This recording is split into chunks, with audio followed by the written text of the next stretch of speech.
ఒక్కసారి ఆ కాస్ట్యూమ్ చూడండి, ఆ వైబ్ చూడండి, ఆ ఎనర్జీ చూడండి.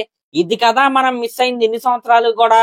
బాహుబలి సినిమా తర్వాత ఈ రాజాసాబ్ సినిమాలో మన రెబల్ స్టార్ ప్రభాస్ గారిని అయితే ఒక ఫ్రీ ఫ్లో లో అయితే మనం అయితే చూస్తున్నాం అనమాట. నిజంగా మామూలుగా లేదు వైబు. మీరు చూసుకుంటే ప్రజెంట్ రాజాసాబ్ సినిమాకి సంబంధించిన షూటింగ్ ఏదైతే ఉందో అది గ్రీస్ లో అయితే జరుగుతుంది అనమాట. ఇంతకు ఏం జరుగుతుందంటే ఒక అదిరిపోయే మాస్ డ్యూయట్ అయితే అక్కడైతే షూటింగ్ అయితే జరుగుతుంది. మీరు చూసుకుంటే అక్కడ కొన్ని వీడియోస్ అయితే మనకైతే వచ్చినాయి అనమాట. ఆ వీడియోస్ లో గనక మీరు చూసుకుంటే మన ప్రభాస్ గారి స్టైల్ చూడండి, ఆ కాస్ట్యూమ్ చూడండి, ఆ అటైర్ చూడండి. నిజంగా వింటేజ్ డార్లింగ్ ఈస్ బ్యాక్ అనే విధంగా ఆ స్టిల్స్ అయితే ఉన్నాయి అనమాట. సాంగ్ కూడా అదే విధంగా అయితే ఉండబోతుంది.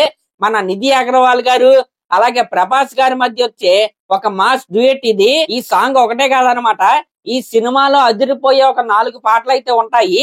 ఒకటేమో మన నిధి అగర్వాల్ గారితో ఇప్పుడైతే జరుగుతుంది కదా, ఇంకోటి ప్రభాస్ గారి ఇంట్రడక్షన్ సాంగ్ అయితే ఉంటది. ఇంకో సాంగ్ ఏదైతే ఉంటదో ఈ సినిమాలో 3 హీరోయిన్లు అయితే ఉన్నారు కదా, ఆ 3 హీరోయిన్లు వాళ్ళ మధ్యలో మన ప్రభాస్ గారితో ఒక అదిరిపోయే సాంగ్ ను కూడా మన మారుతి గారు అయితే ప్లాన్ చేశారు. ఇంకా రీసెంట్ గానీ ఈ సినిమాకి సంబంధించిన ఫస్ట్ ట్రైలర్ కట్ కూడా రిలీజ్ అయింది. సినిమా రిలీజ్ కి ముందు సెకండ్ ట్రైలర్ కట్ అయితే రిలీజ్ అయింది. వీటి మధ్యలో సాంగ్స్ అయితే వీళ్ళైతే రిలీజ్ చేస్తారు. అయితే October 23 మన ప్రభాస్ గారి బర్త్డే అనమాట. ఆ రోజున ఈ రాజాసాబ్ సినిమా నుండి ఒక అదిరిపోయే ఫస్ట్ సింగిల్ అయితే రిలీజ్ అవబోతుంది. ఫ్యాన్స్ అందరూ రెడీ అయిపోండి. దానికి సంబంధించిన అనౌన్స్మెంట్ October 21 అయితే మన ముందుకైతే రాబోతుంది. నిజంగా ఒక వింటేజ్ స్టఫ్ అయితే ఈ రాజాసాబ్ సినిమాలో అయితే మనం అయితే చూడబోతున్నాం. ప్రభాస్ గారి నుండి చాలా సంవత్సరాల తర్వాత మనం అయితే ఇలాంటి సినిమా అయితే వస్తుంది అనమాట. అఫ్ కోర్స్ ఈ సినిమాలో కూడా కొత్తదనం అయితే ఉండబోతుంది. ఒక హర్రర్ బ్యాక్ డ్రాప్ లో ఒక ఎమోషనల్ స్టోరీ అనమాట ఇది. మరి January 9th వింటేజ్ డార్లింగ్ అయితే సెలబ్రేట్ చేసుకోవడానికి ఫ్యాన్స్ అందరూ రెడీ అయిపోండి. మామూలుగా ఉండదన్నమాట.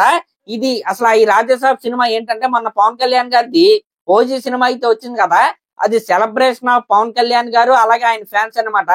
ఖచ్చితంగా అదే విధంగా ఈ రాజాసాబ్ సినిమా కూడా అదే విధంగా ఉండాలని నేనైతే కోరుకుంటున్నా.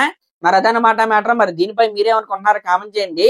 అలాగే మన ఛానల్ కనుక ఫస్ట్ టైం చూస్తున్నట్టయితే ఖచ్చితంగా సబ్స్క్రైబ్ చేసుకోండి. థ్యాంక్